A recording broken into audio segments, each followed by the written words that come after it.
All right, folks, here we have a turntable with the Thorens turntable. It's a TD165 from the bottom, and it has the cursed knocking motor.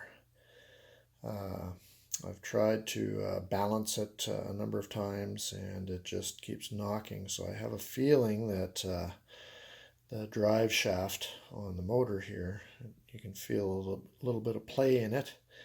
Doesn't appear to be bent. Doesn't wobble or anything. It just has a knocking sound when it's under tension. So I think perhaps the motor bearing inside may be a little bit loose or sluggish, and it might actually be sitting too deep in it. So what I did was I bought this, and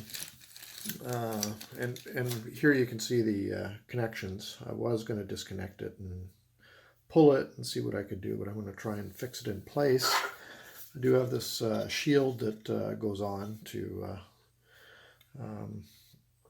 cover the connections, and the screw is over there on the floor.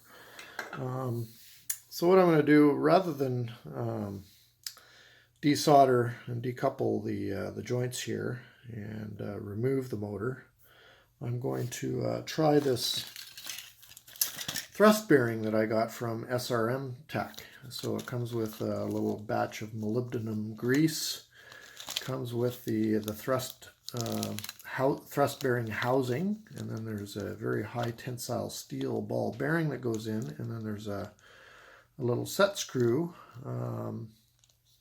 in there, and then what you do is you actually glue this housing on top of and centered on top of this. And so what we'll have to do is clean that of any grease just to make sure that the glue holds. We'll give it a little drop of oil in there just to make sure that the drive shaft stays lubricated. And here's the instructions basically. And what we'll do is we'll attempt that and see if that will fix the knocking that I have on my Thorens turntable. And this is actually the one that I had painted up in the British. Actually, I didn't. Well, I painted it, and I also did a dip with British flags on the top. I'll show that a little bit later. So there you go. We'll give it a shot, and then I'll try and take some little clips here in between the various stages. So as I mentioned in the kit, you get this little instruction sheet. I've just opened it up. You get a little bit of a molybdenum grease. We'll have to figure out how we're going to apply that into the bearing housing. And then we've got inside the set screw. There's the high tensile steel ball bearing, thrust bearing, and then of course you get an Allen key for the set screw. So what we'll do is we'll take this piece out, which is the bearing housing, and you see a little tube of glue that came in it as well. It's called DIY Time. Super glue, basically. So it's just like crazy glue, I guess. And I give you quite a lot of it. I don't know that you need that much, but hey, I can always use it for other stuff. So here's the bearing housing here that you see. And then what it does is it actually plops onto the top of the motor there. And it doesn't seem to sit there, but what we'll do is we'll get it to sit flush. And I don't know if there's dirt or anything inside there. We'll have to give that a good clean, but it should be the same diameter. Might have to bring it down a little bit, but what it'll do is it'll sit straight up and down, and then the molybdenum grease goes in, the bearing, more molybdenum grease, and then the set screw, you can see the threads inside there will set inside, and then ball bearing will sit on top of this shaft here, And then the set screw will put a little bit of tension on it, so it'll take some of the weight of the shaft off the bottom of the motor, hopefully, and prevent it from doing the knocking. So let's give that a try and see how that goes. Well, I was rather disappointed in that the opening on this SRM Tech bearing housing wasn't quite large enough to fit around the raised edge on this little flange down here. So what I ended up doing is using this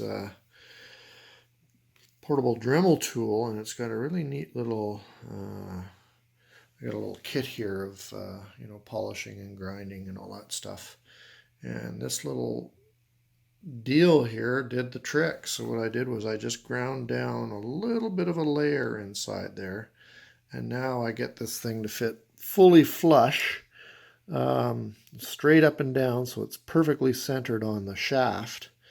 And now it's good to go. So what I'm going to do is I'm going to apply the glue to the edge here. I'm being very careful not to get it into the shaft well, because you don't want to glue the shaft to the outside edge of the motor. That would be a bad thing. So very carefully we'll put that on, and not to put too much so that when you squish it down it doesn't goop over and into the shaft, because that would be a motor killer, I would think.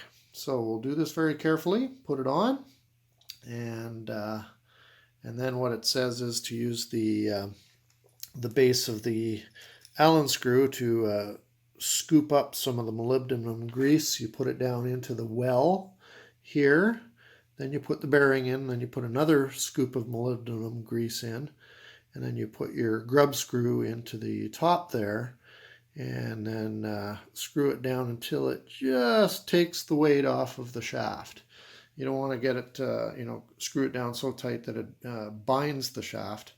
So it's a little bit of a tweaking exercise to get it to work correctly. I did this on my turntable on the upstairs that I have. I have the exact same turntable. It's one TD165, and it has never had a problem. I've been running it for about 2 years like that, so never even had to go back and readjust or anything. So hopefully this will solve the issue, and we'll see what happens. So I'm going to go, and I can't film putting the glue on because it's just too delicate. So it'll show you what it looks like after the fact, and whether it was a success or whether I screwed it up. So we'll see in a second. All right, great success. You can actually see that the bearing housing is on there nice and flush all the way around, and I didn't manage to get crazy glue in there, so right now I'm just letting it dry, giving it a good amount of time to make sure it's dried. And then what I'll do is put a gob of this molybdenum grease inside there, and then if you can see, there's a little ball bearing in the bag, and then you can see the grub screw. So we'll put the ball bearing in, and as I mentioned the procedure before, we'll get that all set up and see how she functions. In the meantime, what I'll do is I'll put this back on just to make sure it's not, I'm not going to ding up any of the wires here, and hopefully it'll work. So once I get the grease in, I'll put the bearing in. I'll plop that in. You can see me doing that. Try and get the grub screw in, and then we'll show you how that happens. All right, a bit of a messy affair. It's kind of hard to do this, but you can see the grease on the end of the thing here. I find it's actually a little too big, so what I did was I put a couple of gobs down there. Most of it just sort of stays on the wall, but some of it actually I got down to the bottom. And then what we do is we take, if I can get this out of here, you can see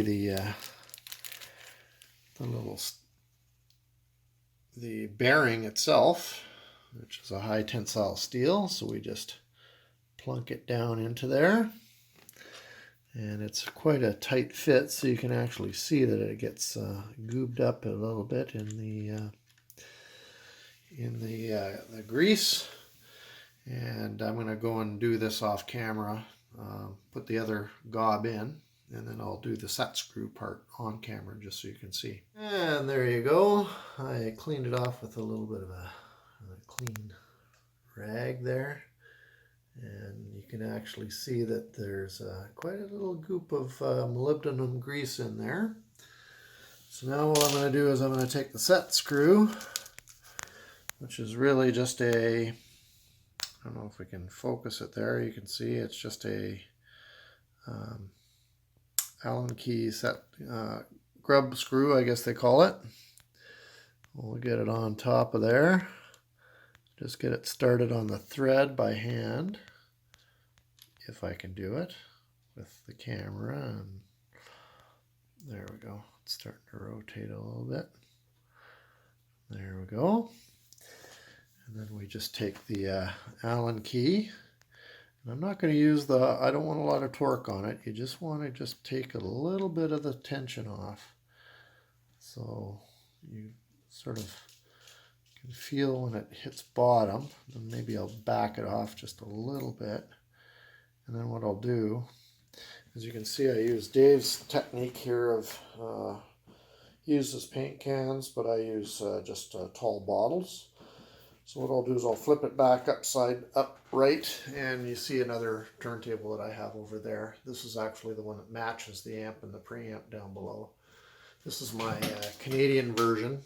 I've got 3 TD165s. So what we'll do is we'll, just get it to a point where I think it's nice. Then I'm going to have to balance the motor as well. There's a number of things I'm going to have to do to get this properly tweaked. Adjust the proper adjusting screw to get it the right angle. And then adjust the tension on the grub screw. And then hopefully we can get rid of all the knocking that I was getting before. So we'll give it a whirl and see how it goes. All right, here we've now flipped it up right side up, and you can see the top plate now, and you can see that I still have the platter removed, and I've got it sitting on the 3 bottles out of the way of any of the mechanisms inside. Now what I'm going to do, I'm going to show you. You can actually see the motor. When I had it first in, and what it was doing was actually seizing the motor because I had just a little bit too much tension on it. So what I'm going to do is I'm going to take this and I'm going to put it into this grub screw inside the where the bearing is, and you can maybe just see it. There you go. See how that is? And what I'm going to do, and you can actually see the motor housing. Now you can just barely see it. See how it lowers a bit? And if I get the shaft, maybe we can see the shaft. You can actually see it moving up and down. See? See how it moves up and down? Okay, so I'm going clockwise. Now if I tried to turn that motor, it would be seized because I've elevated it too high, and then I just bring it back down a little bit, and then it'll free spin. So I'm hoping that will take all of the rattling out of the motor. So we might have to play with it a little bit, and then of course I have to adjust the angle, and it's usually the closest set screw here. These 2 are just fixed, and then this one will adjust the angle of the attack for the motor against the platter. So let's try that. You can see it moving there. See, I'm just sort of twisting it up and down here. You can see it moving. So I'm going to find a good angle or a good height, leave it at that, and then we'll see how she plays. So let's get everything assembled and try and get this. All right, what I want to show you is how tight a tolerance these bearings are on these platter assemblies. You can actually see how slowly sometimes you spin it and it takes a while for it to actually go down. This is the second time I did it, so now it's nice and lubricated. I re-lubricated everything, and the first time it took forever for it to actually fall down. But now I've got the grease all, or the oil, the lube oil, and I just use sewing machine oil, Singer sewing machine oil, which is good, and it works fantastic. And so what we'll do is we'll play with this and see if we can eliminate the motor noise. So as you can see, I just opened up this brand new package of a Thorens belt that I just ordered. So it's an actual Thorens belt that we'll be using on this, and hopefully that'll make it all nice and tiddly, and we'll see how it sounds. So we'll put that on. Then I got to balance the arm and get everything set, so I won't put you through all that boring stuff. Get it all set up and then see how the motor sounds. There, after a little bit of adjusting, it's actually quite quiet. So what I've done is I've actually adjusted the angle of attack of the motor with this set screw here. These two are just kind of pivot points, and what it does is it pivots it sort of back and forth this way, and you want to get it right up and down. So we'll put a bubble on that just to make sure, and at the top. But you can see it's actually quite quiet. Before it was just knocking like crazy. So I still haven't put the platter on, so we're not out of the woods yet. And we'll see how that works. And yeah, I'm very optimistic here. Okay, there we go. We got the platter on, and yeah, as you hear, no noise. And what I'm going to do is I'm going to turn the grub screw. I've got my hand underneath here, adjusting the grub screw. And then what I'll do is I'll show you how I dial in the noise. So it goes from knocking when you have no support on the shaft, and then so I'm going to dial it back. Hear that? Hear the knocking? And I'm going to dial this grub screw.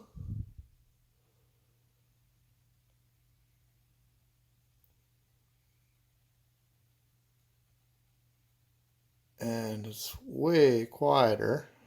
I still have some adjusting to do on the vertical as well, I can see. But now, it's a lot better. Not 100% better, but we'll have to play with it. All right, now I've got the platter on, weight on, and I'm going to go on the bottom, and I'm going to put the hex screw into the thing. You can actually see how quiet it is. See how quiet it is? Beautiful. No noise whatsoever. Now, as I dial in,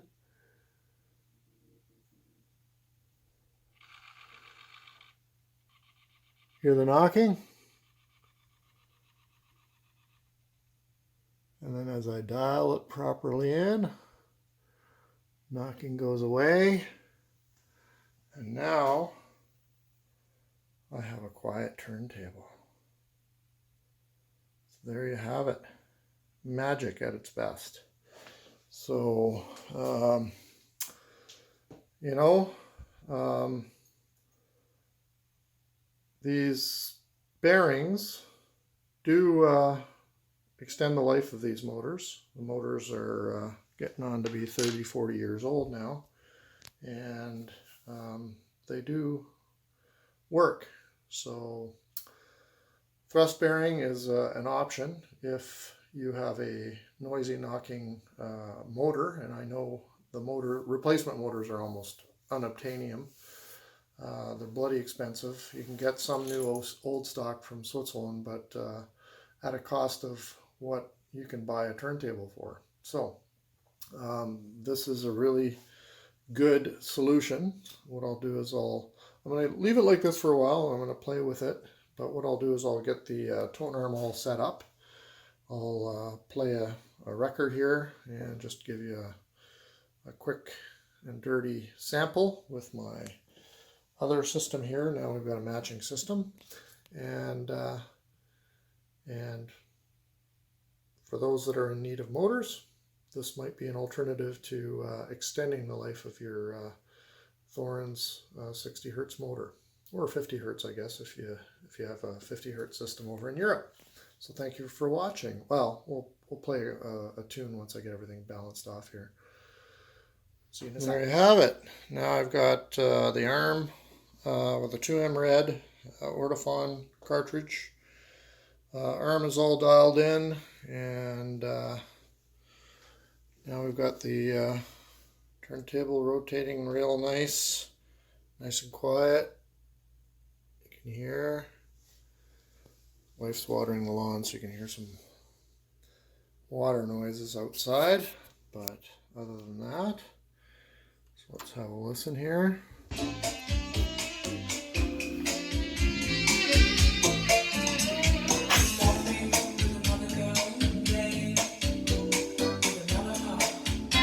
Sounding really good.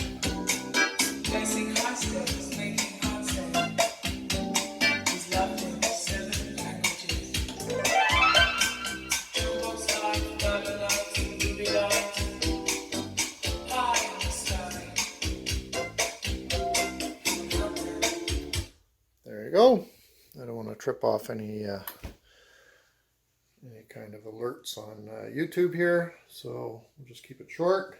But other than that, very happy with the install of the thrust bearing. It seems to work, and we'll tweak it a little more, and then put the base plate on, and be back in business.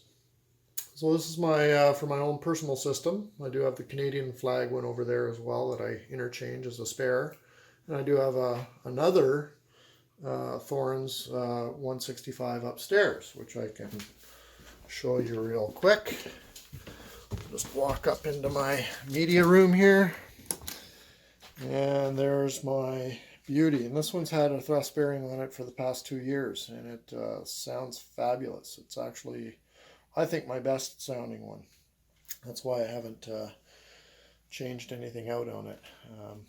You know, I've got it tweaked up nicely, and it really sounds good in my media system here. So thank you for watching.